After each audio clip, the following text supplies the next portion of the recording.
Welcome back to Dr. Rose's Quiet Classroom. Let's get straight to the facts about ginger and diabetes. Fact 1. Some studies show ginger may modestly lower fasting blood sugar and A1C levels in people with type 2 diabetes. Fact 2. Other studies show no effect at all.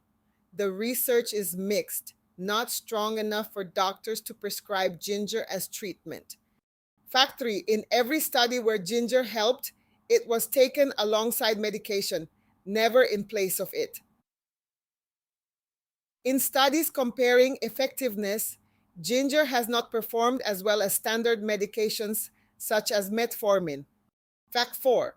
Ginger may increase the risk of complications when combined with certain medications. Combined with insulin or drugs like glipizide or glyburide, it may increase the risk of blood sugar dropping too low.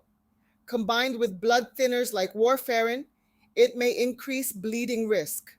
So here's the bottom line. Ginger is not a treatment. It's not a substitute.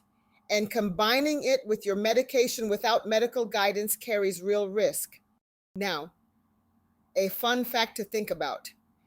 If ginger may influence blood sugar in some people with diabetes, what effect might it have in someone without diabetes?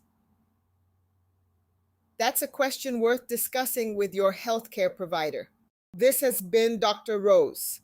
I'm not a physician, and this video is for educational purposes only.